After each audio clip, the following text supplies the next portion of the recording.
सर्दी का मौसम था। कालू कौवा मजे ले लेके स्ट्रॉबेरी खा रहा था। वो कुछ स्ट्रॉबेरी खाता था और कुछ ज़ाया करके फेंक देता था। उसे इस तरह से स्ट्रॉबेरी को ज़ाया करते देख के एक चूहा वहाँ आता है। अरे कौवे मियाँ, ये क्या कर रहे हो तुम? जितनी स्ट्रॉबेरी तुम्हें चाहिए उतनी ही खाओ ना, इस तरह से ज़ाया क्यों कर रहे हो? मेरा खाने का तो यही स्टाइल है और तुम तो ऐसे बात कर रहे हो जैसे ये पेड़ तुमने लगाया हो। मैं तो बस तुम्हें समझाना चाह रहा था, लेकिन तुम जैसे पक्षियों से बात करने से तो अच्छा है कि बात की ही ना जाए। ऐसा कहते हुए वो चूहा वहाँ से चला जाता है और कालू कौवा फिर से स्ट्रॉबेरी ज़ाया करने लगता है। अरे वाह वाह वाह कालू, क्या नसीब है तेरे, कभी यहाँ से खा और कभी उड़ के वहाँ से खा। ऐसा कहते हुए कालू कौवा उड़ के वहाँ से चला जाता है। कुछ देर उड़ने के बाद उसको एक मोटा ताजा सेब नजर आता है। अरे वाह वाह वाह वाह, ताजा और मीठा सेब, ये खाने का तो मेरा कब से मन कर रहा था। ये बोलते हुए कालू कौवा बिना देरी किए सेब को खाने लगता है। सेब खाते खाते वो सेब को आधा कर देता है। वहीं पर कहीं से चींटियां आ जाती हैं। अरे कौवे भैया, ये क्या किया आपने? हमारा सेब खा लिया। ये तो हम तोड़ के इतनी मुश्किल से लाए थे। ये तुम क्या कह रही हो चींटियां? ये तो मुझे यहाँ नीचे पड़ा हुआ मिला था, तुम्हारा कैसे हुआ? हमें ये सेब के पेड़ के नीचे से मिला था और हम इसे उठा के अपने बिल तक लेके जा रहे थे, लेकिन ये बहुत भारी था, हमसे नहीं उठाया गया। हम अपने साथियों को बुलाने गए थे। अच्छा अच्छा, ऐसी बात है। तो फिर चींटियां तुम ऐसा करो, इस आधे को ले लो, मैंने तो सिर्फ आधा ही खाया है। हम सर्दियों के लिए खाना जमा कर रहे हैं। इस आधे को अगर हम ले भी गए तो भी ये सड़ जाएगा क्योंकि ये कट चुका है। अच्छा तो ऐसी बात है, फिर ऐसा करो प्यारी चींटियों, मुझे तुम लोग सेब के पेड़ के पास ले चलो, मैं 2 सेब तोड़ के तुम्हें तुम्हारे बिल तक पहुंचा के दूंगा। चींटियां खुश हो जाती हैं और कालू कौवे को सेब के पेड़ के पास ले जाती हैं। चींटियों की स्पीड पे उड़ते उड़ते आखिर कालू सेब के पेड़ के पास पहुंच जाता है और वहां से 2 सेब तोड़ के नीचे फेंकता है। अरे वाह कालू भैया, आप तो बहुत ताकतवर हैं। आप अब हमें ये दोनों सेब हमारे बिल तक पहुंचा दीजिए। अरे चींटियां, ये तो बात तुम्हारी बिल्कुल ठीक है, मैं तो बहुत ताकतवर हूँ। चलो अब ऐसा करो, मुझे तुम लोग अपने बिल का रास्ता दिखाओ, मैं सेब उठाता हूँ और तुम मेरे साथ साथ चलो। बस फिर वैसा ही करते हैं। कालू कौवा अपनी चोंच में पूरे सेब को उठाता है और वो चींटियों के बिल तक उस सेब को ले जाता है। चींटियां भी साथ के साथ चली जाती हैं। बहुत धन्यवाद कौवे भैया, आपने हमारे ऊपर बहुत एहसान किया है। हम तो कहते हैं आपको भी अपने लिए सर्दियों के लिए भोजन इकट्ठा करना चाहिए। आपके लिए तो भोजन ढूंढना और खोजना मुश्किल भी नहीं। अरे नहीं नहीं, मुझे इसकी कोई जरूरत नहीं, मैं तो उड़ सकता हूँ और मैं दूर दूर तक उड़ के अपना भोजन खा सकता हूँ, मेरी फिक्र तुम मत करो। चलो अब तुम लोग यहीं रुको और मैं जाके दूसरा सेब लेके आता हूँ। ये कहते हुए कालू कौवा वहां से चला जाता है। वो सेबों के पेड़ के पास जाता है और वहां से अपना तोड़ा हुआ दूसरा सेब उठाता है। दूसरा सेब उठाने के बाद वो दोबारा से चींटियों के बिल के पास आ जाता है। ये लो प्यारी चींटियां, तुम्हारे दोनों सेब में ले आया, मैंने अपना वादा पूरा किया। बहुत बहुत शुक्रिया कालू भैया, हम आपका ये एहसान कभी नहीं भूलेंगे और आपकी इस ताकत को भी। कभी भी अगर आपको हमारी मदद की जरूरत हो तो हमारे पास जरूर आइएगा। हम छोटे जरूर हैं लेकिन दूसरों की मदद करने को हमेशा तैयार रहते हैं। प्यारी चींटियां, इसकी जरूरत कभी नहीं पड़ेगी। चलो ठीक है, अब मैं यहाँ से चलता हूँ। ऐसा कहते हुए कालू कौवा खुशी खुशी वहां से चला जाता है। दिन गुजरते जाते हैं। अब बहुत सर्दी आ चुकी थी, पूरा जंगल बर्फ से ढक चुका था। कालू पूरा दिन से भोजन की खोज में था लेकिन उसे भोजन कहीं से नहीं मिलता। अरे मैं क्या खाऊं, मेरी तो तबीयत खराब होने लगी है, मैं क्या खाऊं और मैं कहाँ जाऊं? हर तरफ तो बर्फ ही बर्फ है, ना कोई फ्रूट नजर आता है और ना ही सूखा दाना।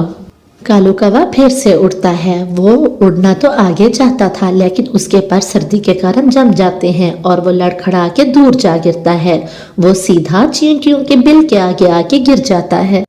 चींटियां उसे पहचान लेती हैं और उठा के अपने बिल के अंदर ले जाती हैं।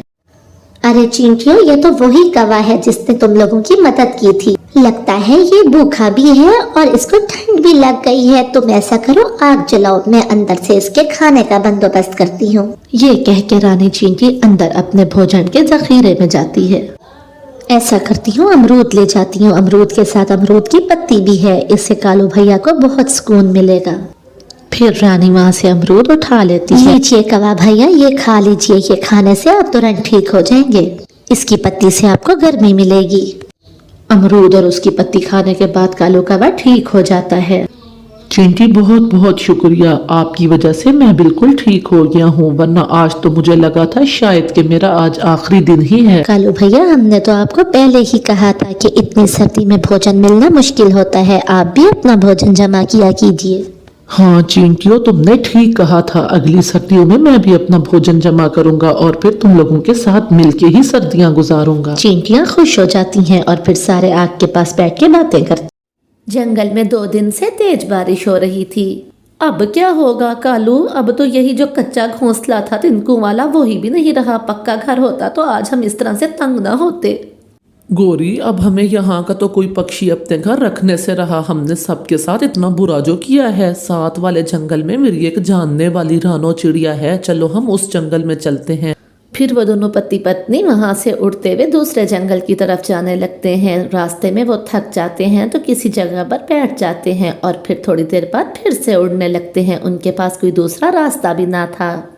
कबूतर भैया बड़ी दूर से उड़ते हुए आ रहे हैं, हमारे जंगल में बहुत तेज बारिश है। मुझे ये बताओ रानो चिड़िया का घर इस जंगल में कहाँ पर है? हम उसके जानने वाले हैं। वो सामने सामने पीपल के दरख्त के ऊपर जो पक्का घर नजर आ रहा है वही रानो चिड़िया का घर है। अरे कालू और गौरी, आप लोग यहाँ इस समय? खैर तो है? पूछो मत रानो बहन, पूछो मत, हमारा घर गिर गया। पक्का घर था लकड़ी वाला, इतना अच्छा घर बनाया था हमने, तुम्हारे भाई कालू ने और मैंने मिलके, लेकिन बारिश इतनी तेज थी कि हमारा घर ही गिर गया। अब हम यहाँ तुम्हारे घर कुछ दिन रहने आए हैं। लेकिन कालू और गौरी, अगर बारिश का ही मामला है तो बारिश तो यहाँ पर भी शुरू हो गई है। हाँ हाँ रानो बहन, दिख रहा है मुझे, लेकिन कम से कम तुम्हारा पक्का घर तो है ना। हमारा तो घर ही टूट के गिर गया, तो हम किधर जाएं? बस 2-4 दिन की तो बात है, हम यहाँ से चले जाएंगे। ठीक है कालू भैया, अगर 2-3 दिन की ही बात है तो आप मेरे घर में रह सकते हैं। आप ये दाना खाएं, मैं अभी आती हूँ। फिर चिड़िया उनको भोजन दे के दूसरे कमरे में चली जाती है। कालू और गौरी वो सारा दाना खा लेते हैं। वो तो ऐसे खा रहे थे जैसे 2 दिन से भूखे हों। गोरी चिड़िया का घर तो बहुत जबरदस्त है, देखो तो कितना पक्का घर है और कितना बड़ा भी है। हाँ कालू, मेरा तो मन ही नहीं हो रहा इस घर से जाने का। मेरा अब कोई नहीं जा रहा यहाँ से, मैं तो इसी घर में ही रहूंगी हमेशा। सुबह हो जाती है, बारिश भी रुक गई थी, रात बीत गई थी। गौरी और कालू जंगल घूमने के लिए बाहर जाते हैं। सामने से उन्हें एक मीठे फलों का पेड़ नजर आता है जिसके साथ एक चील बैठी होती है। कालू, मुझे ये फल खाना है, मेरा मन हो रहा है बहुत ज्यादा। गोरी, ये पेड़ इस चील का है, अगर हमें फल खाने हैं तो हमें पहले चील से पूछना होगा। तुम्हें जो करना है जल्दी करो, मुझे ये फल खाना है। चील दी, वो क्या है ना, मेरी पत्नी का बहुत मन हो रहा है ये फल खाने का, क्या हम एक मीठा फल तोड़ के खा सकते हैं? हाँ कवे और कवि, तुम यहाँ से एक मीठा फल तोड़ के खा सकते हो।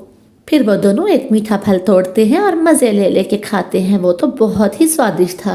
चील दी, ये तो बहुत ही मीठा फल था, क्या हम कल भी ये फल खाने आ सकते हैं? हाँ हाँ कौवा और कवि, अगर तुम बदले में मुझे मांस देते रहो तो तुम ये सारे मीठे फल खा सकते हो। उसकी तो तुम फिक्र ही ना करो चील दी, मैं कल ही किसी पक्षी को तुम्हारे पास लेके आऊंगी। फिर वो दोनों वहां से मीठा फल खाने के बाद उड़ जाते हैं और चिड़िया के घर जाते हैं। कालू और गौरी, तुम इस समय कहाँ थे? कितनी देर से तुम लोग घर में नहीं थे, कहाँ थे तुम दोनों? हम तो यहाँ पर बहुत अच्छा सा घर बना रहे हैं। वो क्या है ना, हमें ये जंगल अच्छा लग गया है, यहाँ तो बारिशें भी कम ही होती हैं। फिर तो इसका मतलब है 2-3 दिन में आप लोग यहाँ से चले जाएंगे, तो ये तो बहुत अच्छी बात है कि आप इसी जंगल में हमारे साथ रहें। हाँ चिड़िया, बस 2 दिन ही रह गए हैं, 2 दिन बाद हम तुम्हारे घर से चले जाएंगे, हमारा अपना घर जो बनने वाला है। ठीक है कालू भैया, आपका अपना घर जब बन जाए तो आप लोग यहाँ से चले जाइएगा। अब आप सो जाएं, मैं भी सोने जा रही हूँ। ऐसा बोल के चिड़िया वहाँ से चली जाती है। गोरी, ये चिड़िया तो बहुत ही भोली है, हम कल क्यों ना इसी को ही अपना शिकार बना लें। वाह मेरे सुंदर पति, मेरे साथ रह रहे के तुम भी समझदार हो गए हो। मैं भी यही सोच रही थी, इसी को ही चीलदी का शिकार बनाते हैं। तो बस फिर ठीक है, तुम कल चीलदी के पास जाके बैठ जाना और मैं इस भोली चिड़िया को बहाने से वहां ले आऊंगा। सुबह हो जाती है। बस फिर प्लान के मुताबिक गौरी कवि चील के पास चली जाती है। चील दी, अभी थोड़ी ही देर में तुम्हारे लिए ताज़ा ताज़ा मांस आने वाला है, बस मेरे पति उसको लेके ही आते होंगे। अरे ये तो रानो चिड़िया के घर रह रहे हैं, कहीं ये रानो चिड़िया को फंसाने की बात तो नहीं कर रहे। मुझे तुरंत यहाँ से जाके रानो को बताना होगा। इधर अपने प्लान के मुताबिक कालू कौवा चिड़िया के पास जाता है। रानो, रानो, वो बुलबुल बुलबुल पहाड़ के पास गिरी हुई पड़ी है, वो तुम्हें बुला रही है। क्या बुलबुल गिरी हुई है? उसे कुछ हो ना जाए। कालू भैया आप भी मेरे साथ चलिए, उसे हमारी मदद की जरूरत है। फिर कालू रानो को लेके तेजी से वहां से जा रहा होता है कि सामने से मिट्ठू तोता उड़ता हुआ आ रहा होता है। मिट्ठू रास्ता रोक लेता है। मिट्ठू भैया जल्दी बताइए, आपने हमारा रास्ता क्यों रोका? बुलबुल गिरी हुई है और वो मुझे बुला रही है। मत जाओ रानो, कोई बुलबुल नहीं है वहाँ पर। वहाँ गोरी चील के पास बैठी है और ये तुम्हें धोखे से वहाँ लेके जा रहा है। चिड़िया, इस मोटी चोंच वाले तोते की बातों में मत आओ, ये झूठ बोल रहा है। मेरे मिट्ठू भैया ने कभी झूठ नहीं बोला। मिट्ठू भैया चलिए हम घर चलते हैं। फिर रानो चिड़िया मिट्ठू तोता के साथ उड़ती हुई वापस घर में आ जाती है। इधर गोरी कभी चील के पास बैठी होती है। बस कुछ देर और इंतजार कर लो, चील दी आता ही होगा कालू रानो को लेके।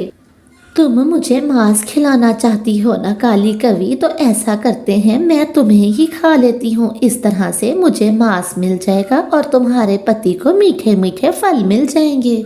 ऐसा कह के चील गोरी कवि को दबोच लेती है और उसी को ही खा जाती है। और इधर दूर बैठ के देखता हुआ कालू कौवा रोने लगता है। उन्हें उनके किए की सजा मिल जाती है।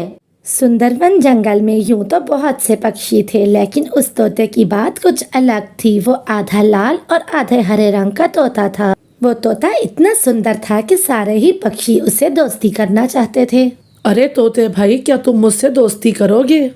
तुम बहुत सुंदर हो, मैंने आज से पहले इतना सुंदर तोता कभी नहीं देखा। अरे कबूतर भाई, आपका घर किधर है?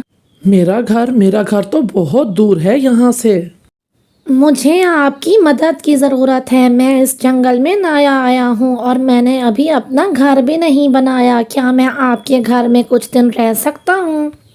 अरे हाँ हाँ तोते भाई, कौन सा ऐसा पक्षी होगा जो तुम जैसे खूबसूरत तोते से दोस्ती नहीं करना चाहेगा। इतनी मोटी मोटी आंखें और लाल लाल चोंच, लाल और हरे रंग का क्या कॉम्बिनेशन मिला है तुम्हें। आपका बहुत बहुत धन्यवाद, आप भी बहुत सुंदर हो। ऐसे कबूतर खुशी खुशी उस तोते को अपने घर ले आता है। वो तोते की खूब सेवा करता है, उसे तरह तरह के भोजन खाने को देता है। उसने तो उसे रहने के लिए अलग से कमरा दिया था। खूब सारी सेवा करने के बाद वो दोनों पति पत्नी अपने कमरे में आ जाते हैं। रात भी हो जाती है। वो दोनों बातें कर रहे थे। देखा पत्नी जी, कितना खूबसूरत दोस्त है मेरा। पूरे जंगल में इतना सुंदर तोता किसी ने कभी देखा होगा क्या? मेरे दोस्त की तो वाह वाह हो जाएगी। जी जी पति जी, मैंने तो अपनी पूरी जिंदगी में इतना सुंदर तोता देखा ही नहीं कभी। कर लो मेरी तारीफें कर लो, कुछ देर में पता चलेगा। कुछ देर में वो पति पत्नी सो जाते हैं और तोता तो बैठा सारी रात से जाग रहा था। वो तो चोरी का इंतजार कर रहा था। जैसे ही वो सोते हैं, तोता चुपके से उनके कमरे में आता है और साथ पड़ी हुई अलमारी खोलता है। अलमारी में तो उसे एक सोने का बहुत ही सुंदर हार दिखता है। वो चुपके से हार उठा लेता है और वहां से फरार हो जाता है। सुबह भी हो जाती है। अलमारी खुली देख के वो पति पत्नी समझ जाते हैं कि चोरी हो चुकी है। उनका रोना धोना तो पूरा जंगल सुन रहा था। मैंने उस पे एतबार किया, ये क्या हो गया? आपकी दोस्ती के चक्रों में मेरे दहेज का सबसे कीमती हार चला गया, मेरी माँ का दिया था। इधर तोता तो चोरी करने के बाद रात ही रात दूसरे जंगल में फरार हो जाता है। वो दूसरे जंगल में बैठा होता है कि वहाँ से एक चिड़िया गुजर रही होती है। तोता बैठा उस चिड़िया को आवाज लगाता है। अरे अरे चिड़िया बहन, इधर आओ। बात ये है चिड़िया बहन, मैं इस जंगल में नया हूँ, मुझे आपकी मदद की ज़रूरत है। मेरा अपना कोई घर नहीं है, क्या आप मुझे अपने घर में रख लोगी? देखिए तोते भैया, आप बहुत सुंदर तोते हैं, मैं मदद करूंगी आपका घर बनाने में। अगर आप नए आए हैं तो क्या हुआ, मैम और आप मिलके अच्छा सा घर बनाएंगे। अरे नहीं नहीं, मुझे कोई किस्म का घर नहीं बनाना अपना, मुझे बस आप अपने घर में रहने दीजिए। अरे तोता भैया, मैं किसी अजनबी को अपने घर में नहीं रख सकती, लेकिन मैं आपकी मदद ज़रूर कर सकती हूँ घर बनाने में। तोता रानो चिड़िया को आंखें निकाल के देखता है और वहां से उड़ता हुआ चला जाता है। अरे ये तोता इस जंगल में रहना भी चाहता है लेकिन फिर अपना घर भी नहीं बनाता। कहीं ये चोर तो नहीं? नहीं नहीं, मैं भी क्या सोचने लग जाती हूँ, ऐसा नहीं हो सकता। गौरी कवि तोते के पास आके बैठती है। वाह वाह वाह, क्या सुंदरता दी है ऊपर वाले ने तुम्हें। एक हमारे जंगल का तोता है मोटी चोंच वाला, एक आंख निभाता मुझे, और एक तुम हो, कितने सुंदर हो। मुझे आपकी मदद चाहिए, मैं इस जंगल में नया आया हूँ, क्या आप मुझे अपने घर में रख लेंगी? वैसे आप भी बहुत सुंदर हो, इतनी प्यारी काली कवि मैंने आज से पहले कभी नहीं देखी, आप दोस्ती करोगी मुझसे? गौरी कवि ने तो पहली बार अपनी इस तरह से तारीफ सुनी थी, वो तो तुरंत ही उसे अपने घर ले आती है। अरे खाओ खाओ तोते भाई, खाओ, पेट भर के खाओ, इतना सुंदर तोते से हमारी दोस्ती हुई है, खाओ। वो दोनों पति पत्नी तोते को बहुत सा भोजन देते हैं, लेकिन तोता वहाँ पर भी चोरी करता है। जैसे ही वो सो जाते हैं तो तोता चोरी करके भागने की कोशिश करता है। वहीं घर के बाहर रानो चिड़िया बैठी होती है। गौरी की पड़ोसन रानो को रात को नींद नहीं आ रही थी। जब वो देखती है कि तोते के पंख में हार होता है सोने का, तो वो तुरंत ही समझ जाती है कि तोता चोरी करके भाग रहा है। रानो चिड़िया शोर मचाती है, चोर चोर चोर, तोता चोर है, तोता चोर है। चिड़िया का शोर सुन के सारा जंगल इकट्ठा हो जाता है। गौरी कवि और कालू कौवा तो बहुत गुस्से में थे, लेकिन चिड़िया पुलिस को बुलवाती है। पुलिस भी आ जाती है। थोड़ी सी मार पड़ने पे तोता सब बता देता है। तोता तो सिर्फ हरे रंग का तोता था, लाल तो उसने रंग किया हुआ था। उसको जेल हो जाती है और वो जेल में ही रहता है। अरे बाप रे, कितनी बारिश हो रही है। इस बारिश में तो पेड़ पे बैठा ही नहीं जा रहा, बार बार फिसल रही हूँ। सही कह रही हो चुड़ैल, इतनी तेज बारिश में हम यहाँ पर नहीं रह सकते, अब हमें किसी पक्के मकान में रहना पड़ेगा। देखो, इतने सालों से हम सरपंच के भतीजे के इस बड़े पेड़ पे रह रहे हैं, क्यों ना अब हम रहने के लिए सरपंच के घर जाएं? हाँ वो तो ठीक है, लेकिन हम इस तरह से नहीं जा सकते, हमें जाने के लिए पक्षियों का रूप लेना पड़ेगा। इतना कह के वो दोनों पेड़ से उतरते हैं और पक्षियों का रूप ले लेते हैं। गरीब पक्षियों का रूप लेने के बाद वो दोनों सरपंच के घर में आते हैं। सरपंच का घर थोड़ी दूरी पर था। कोई है? जरा खोले दरवाजा, दरवाजा खोलिए, कोई है घर में? अरे आता हूँ, कौन है? इतनी तेज बारिश में कौन आ गया यहाँ पर, कौन है?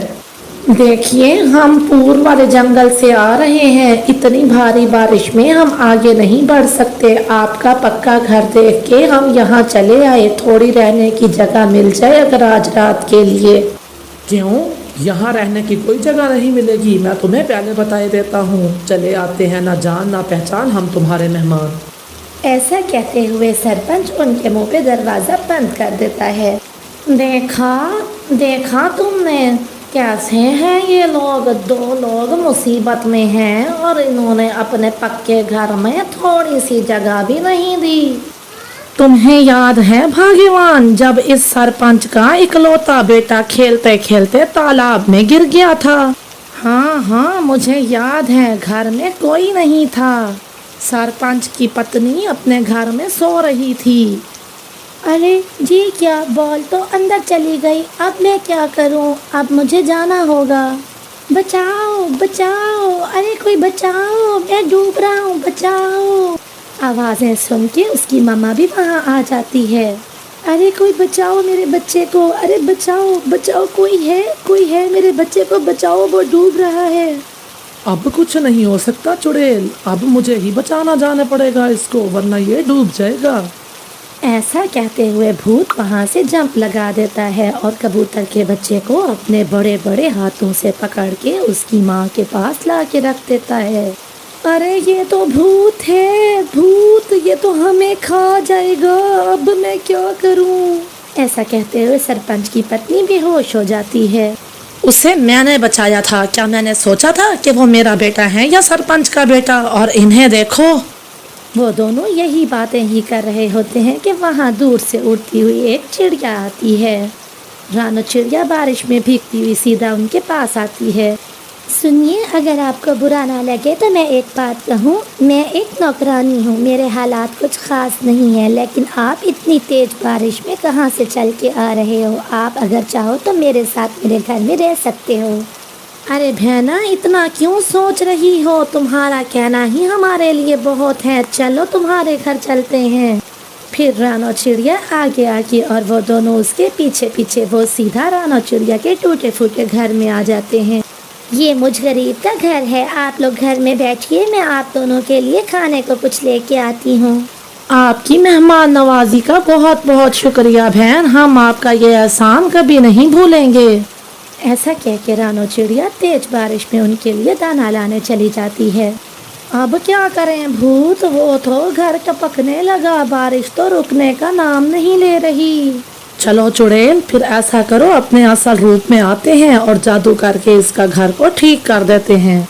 फिर वो दोनों जादू करके अपना असल रूप लेते हैं और फिर जादू से उसके घर को बिल्कुल नया कर देते हैं।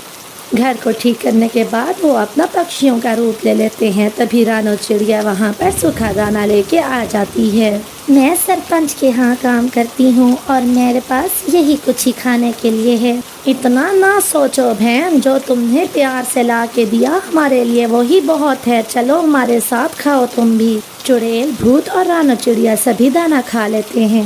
बहन, क्या आपके पास पानी मिलेगा? थोड़ा पानी ला दीजिए।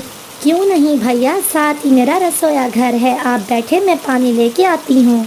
फिर रानो चिड़िया मूसलाधार बारिश में उनके लिए पानी लेने चली जाती है। अरे भूत, इतनी बारिश में, इतने ठंडे मौसम में तुम्हें पानी की प्यास लग गई? पानी तो एक बहाना है चुड़ैल, असल में तो हमें कुछ और ही करना है। चलो अपना चुड़ैल रूप लो, क्योंकि सरपंच के तालाब से सारी मछलियाँ हम इस गरीब रानो के तालाब में डाल देते हैं। अकड़म बकड़म बम्बे बो, सरपंच के तालाब की मछलियाँ रानो के तालाब में हाजिर हो। कुछ ही देर में उनको रानो की जोरदार आवाज़ आती है। अरे ये क्या, मेरे तालाब में इतनी सारी मछलियाँ कहाँ से आ गईं? चुड़ैल और भूत भी वहाँ आ जाते हैं। देखिए तो, मेरे तालाब में इतनी सारी मछलियाँ कहाँ से आ गईं? अरे बहन, कैसे आई हैं इस बात को छोड़ो, ये देखो कि ये वापस चली ना जाएं, जल्दी से जमा कर लो। फिर वो दोनों भी मिलके रानो के साथ सारी मछलियाँ जमा करवा देते हैं। अरे बहन, इन सारी मछलियों को सुबह जाके बेच देना और अच्छे पैसे मिल जाएंगे तुम्हें। वो बात तो ठीक है, लेकिन आप दोनों इतना भीग गए हैं, चलिए चलिए घर चलिए। जैसे तैसे रात गुजर जाती है और सुबह भी हो जाती है, बारिश भी रुक जाती है।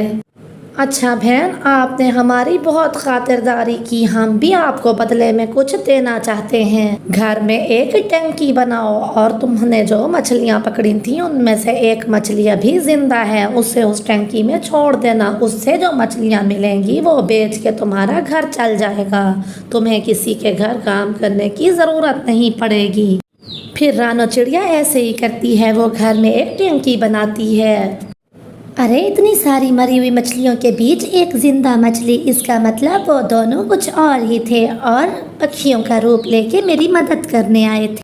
फिर रानो चिड़िया वो जिंदा मछली अपनी टंकी में छोड़ देती है और अगले ही दिन बहुत सारी मछलियाँ आ जाती हैं। वो उन्हें बेच के अपना अच्छा सा घर बसाती है, वो शादी भी कर लेती है और खुशी खुशी अपने घर में रहने लगती है। आज फिर रानो चिड़िया टोकरी भरवा के किसान की पत्नी से ले जाती है। चिड़िया तो बहुत खुश थी, क्योंकि इतनी तेज बारिश में भी उसे भोजन की चिंता ना थी। भोजन से भरी हुई टोकरी वो लेके अपने बच्चों के पास चली जाती है। मैं ले आई, मैं इतनी तेज बारिश में भी अपने बच्चों के लिए भोजन ले आई, देखो हर तरह की चीज़ है। अरे वाह रानो, आपने तो कमाल कर दिया, आज भी आप इतनी मजे मजे की चीजें ले आई, बारिश में भी हमें कोई चिंता नहीं। बच्चों के पापा, आप बच्चों को भोजन खिलाइए, ये खुश्क दाना मैं गोरी कवि और कालू को दे आती हूँ। फिर वो सूखा दाना उठा के गोरी कवि और कालू कौवे के यहाँ आ जाती है। गोरी बहन, ये दाना खा लीजिए, किसान की पत्नी के घर से आज मैं जो लेके आई थी उसमें से दाना आपको देने आई हूँ। मुझे पता था कि इतनी तेज बारिश में भी हमारी रानो बहन हमें अकेला नहीं छोड़ेगी। रानो, मैं तो तुम्हारे भाई कालू से कह रही थी, क्या रानो ने हमारा ठेका उठा लिया है कि रोज ही हमें वो दाना दे, लेकिन देखो तो तुम आज भी लेके आई हमारे लिए दाना। हाँ गोरी बहन, मुझे बहुत सारा भोजन देती है किसान की पत्नी, इसलिए मैं अपने हमसाओं में भी बांट देती हूँ। अच्छा, अब मैं चलती हूँ। ऐसा कहते हुए रानो चिड़िया वहाँ से चली जाती है और गोरी और कालू वो दाना खा लेते हैं।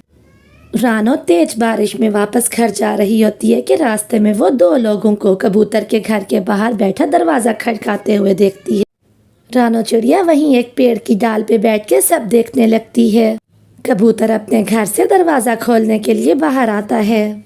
कबूतर भाई, क्या आज रात हम दोनों आपके घर में गुजार लें? हमारा घर टूट गया है बारिश में। मिठू, मेरा तो खुद का घर बहुत कमजोर है और मैं तो डरा हुआ हूँ कि इतनी तेज बारिश है, कहीं गिर ही ना जाए मेरा घर। मैं नहीं रख सकता तुम्हें। मुझे जाना होगा, मुझे इन पक्षियों की मदद करनी होगी, बारिश बहुत तेज है। ऐसा कहते हुए रानो चिड़िया उड़ के उनके पास आ जाती है। मिठू भैया, बारिश बहुत तेज है, आपका घर टूट गया है, मुझे सुन के अफसोस हुआ। पास ही मेरा घर है, आप लोग आइए मेरे साथ। रानो बहन, आप बहुत अच्छी हो, मैंने आपके बारे में बहुत कुछ सुना है, मैं आपका ये एहसान कभी नहीं भूलूंगी। फिर रानो चिड़िया उनको लेके अपने घर की तरफ उड़ती है। बहुत जल्द वो अपने घर में पहुंच जाती है। बारिश रुकने तक आराम से आप यहीं पे रहिएगा, अब आप बैठिए, मैं आपके लिए दाना लेके आती हूँ। फिर रानो चिड़िया उनको दाना देती है। रानो बहन, आप भी खाइए। फिर वो तीनों मिलके सूखा दाना खा लेते हैं। कालू, मुझे ये बताओ, कब तक ये मज़े करती रहेगी? किसान की पत्नी से सारा भोजन यही ले आती है, हम भी तो इसी जंगल के पक्षी हैं। गौरी, इतनी लालच भी मत करो, वो हमें भी तो ला के देती है भोजन। इतनी तेज बारिश में भी हमें बाहर नहीं जाना पड़ता। तुम आलसी को तो बस यही है ना कि हमें बाहर नहीं जाना पड़ता।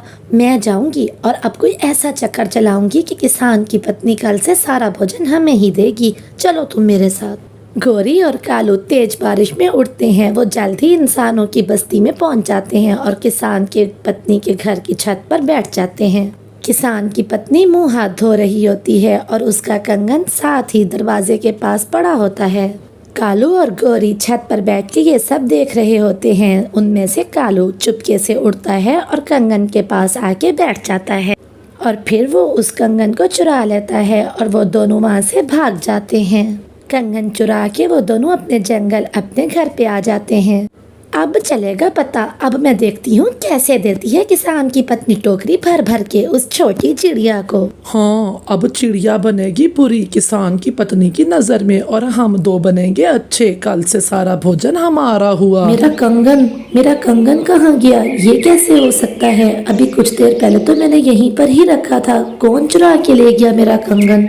किसान की पत्नी यूं परेशान होकर अपना कंगन ढूंढने लग जाती है। शाम के बाद कौवा और कवि किसान की पत्नी के पास आते हैं। माँ जी, ये सोने का कंगन आपका है क्या? ये कंगन तो मेरा है, लेकिन ये तुम्हारे पास कहाँ से आया? मैं कब से इसे ढूंढ रही हूँ। वो है ना चोरनी चिड़िया, उठा के ले गई थी तुम्हारे घर से। ये मैंने देखा तो छीन के ले आई उससे। माँ जी, हम बहुत अच्छे कवि हैं, हमसे बुरे काम नहीं देखे जाते। वो चिड़िया ऐसा भी कर सकती है, मैं सोच भी नहीं सकती थी। मैंने बारिश में उसकी मदद की, उसे दाना दिया, फल दिया, लेकिन उसने मेरे साथ ही ऐसा किया। उसने मुझे धोखा दिया। कल अगर वो यहाँ आए तो उसे भगा देना, लेकिन माँ जी उसके आगे मेरा नाम ना लेना। जैसी भी है तो पड़ोसन ही पड़ोसन है वो मेरी। मैं उसे कोई बात नहीं करूँगी। दूसरे दिन जब चिड़िया किसान के घर आती है तो किसान की पत्नी उसे सीधे मुंह बात तक नहीं करती। माँ जी, क्या बात है? क्या आज आप मुझे भोजन नहीं देंगी? तुम्हारे जैसी चोरनी से संबंध बना के मैंने बहुत बड़ी गलती की। चिड़िया, चली जाओ यहाँ से, मैं तुमसे बात नहीं करना चाहती। माँ जी, जरूर आपको कोई गलत फहमी हुई है। मैं जिस थाली में खाऊंगी उसी थाली में छेद क्यों करूँगी भला?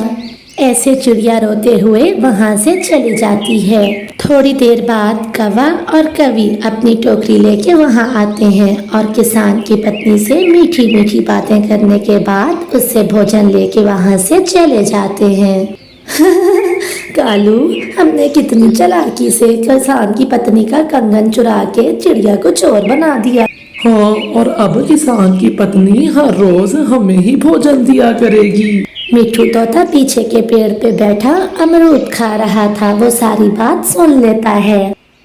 ये कौवे बहुत बुरे हैं, हमेशा दूसरों से जलते रहते हैं, लेकिन मुझे किसान की पत्नी को सारी बात बतानी होगी। फिर कौवा कबूतर और बुलबुल को लेके किसान की पत्नी के पास जाता है। फिर मिट्ठू तोता उसे सारी बात बताता है कि कैसे कौवे ने उसका कंगन चुराया और चिड़िया को उसके आगे चोर बना दिया। माँ जी, आप उस चिड़िया पे शक न करें, वो चिड़िया तो बहुत दयालु चिड़िया है, उसने हमेशा मुश्किल में हम सबकी मदद की है। मैंने बहुत बुरा किया जो उन कौवों की बातों में आके चिड़िया से नाराज हो गई। फिर किसान की पत्नी चिड़िया से अपने किए की माफी मांगती है और फिर जब कौवे भोजन लेने के लिए आते हैं तो किसान की पत्नी डंडा लेके उनकी अच्छी पिटाई करती है और उन्हें भगा देती है।